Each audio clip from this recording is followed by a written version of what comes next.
ایک آدمی تھا تو اس کی بیوی انتقال کر گئی اور اس نے طلاق دے دی. 10-11 سال کا اس کا بیٹا تھا. اس نے دوسری شادی کر لی. ایک دن اپنے بیٹے سے کہنے لگا بیٹے وہ سگی اماں ٹھیک تھی یا یہ والی ٹھیک ہے؟ تو بیٹا کہنے لگا ابا جی یہ ٹھیک ہے. وہ سگی امی جھوٹ بڑے بولتی تھی. سگی امی جھوٹ بڑے بولتی تھی, جھوٹی تھی, یہ سچی ہے. اس نے کہا بیوقوف تیری ماں جھوٹی تھی. اس نے کہا ابا بڑی. کہا کس طرح؟ کہنے لگا ابا جی میں نا کبھی آپ کو پتا میں شرارتی ہوں, کبھی میں شرارت کرتا تھا نا کوئی برتن توڑ دیتا تھا تو میری سگی اماں مجھے تھپڑ مار کے باہر نکالتی تھی. کہتی تھی میں تالا لگاؤں گی باورچی خانے کو, تجھے ساری رات روٹی نہیں دینی, تو آج بھوکا ہی رہے گا. بالکل نہیں دینا, ساری رات نہیں دینا. بڑے دعوے کرتی تھی, قسمیں اٹھاتی تھی, پر بڑی جھوٹی تھی. آدھا گھنٹہ بھی نہیں گزرتا تھا تو گلیوں میں مجھے ڈھونڈنے لگ جاتی تھی.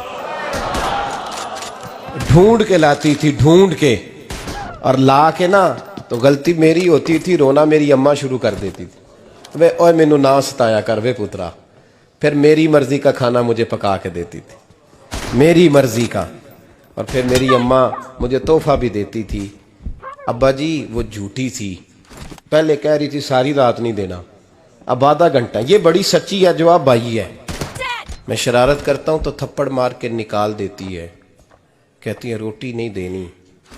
پھر میں ساری رات رو کے گزارتا ہوں پر نہیں دیتی. یہ سچی ہے, وہ جھوٹی تھی. تو ماں کے درد کو کیا سمجھے. بچے تو کہتے ہیں اماں نے ہمیں قید کر دیا, اماں کہتی ہے میری مرضی سے کھاؤ. اور تجھے نہیں پتا اس نے قید نہیں کیا, وہ تم سے پیار بڑا سچا کرتی, اور بڑا سچا پیار کرتی ہے تیرے ساتھ, بڑا سچا. بیٹا برگر کھا کے آ جاتا ہے, اماں کہتی ہے روٹی کھا لے, کہتا ہے نہیں آپ نے بینگن پکائے ہوئے ہیں میں نے نہیں کھانے. تو اماں منتیں کرتی ہے, کہتی ہے چل تم 10 کی کھانا ہے, تینوں سیویاں نہ بنا دیاں, فٹافٹ دال پک جائے گی, کیا کھائے گا.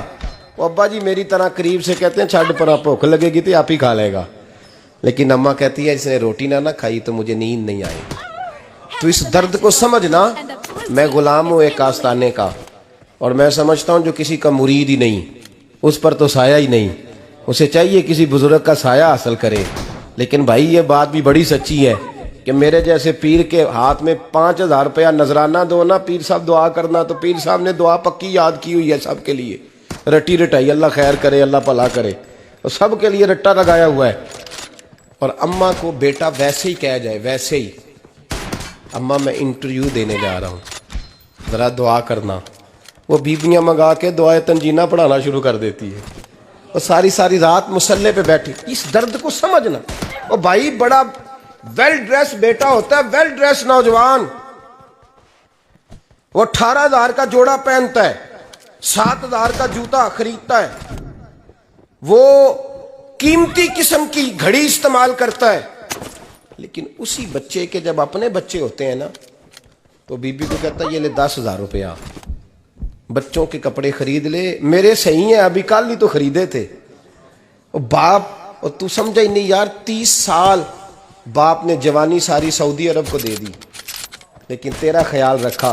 میں ایسے لوگوں کو جانتا ہوں جنہوں نے 30 سال پردیس میں کمبل نہیں بدلا, اور جہاں گئے تھے تو ایک کمبل خریدا تھا پھر بدلا نہیں.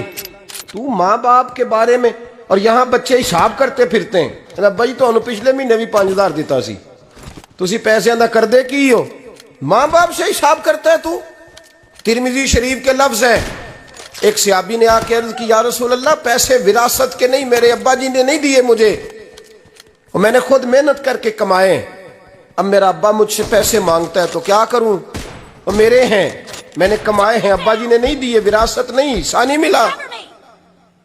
حضور میرا ابا مانگتا ہے تو میرے لیے حکم کیا ہے؟ تو نبی پاک نے فرمایا کیا کہا تم نے, پیسے تیرے ہیں؟ کہا حضور ہاں. تو فرمایا ابا کس کا ہے؟ کہا یا رسول اللہ میرا. تو فرمایا اگر تو اپنے والد کا ہے تو تیری ہر شے تیرے والد کی ہے, تو بھی تیرے والد کا ہے تو تیرا مال بھی تیرے. ماں اور باپ یہ تو حسن ہے زندگی کا, یہ تو وقار ہے انسان کا. جب تک ماں باپ کا ہاتھ پکڑ کے چلو گے نا رستے سیدھے رہیں گے, اور جس دن انگلی چھوڑ کے سڑک پہ نکلنا پڑا نا سر چکرانے لگے گا.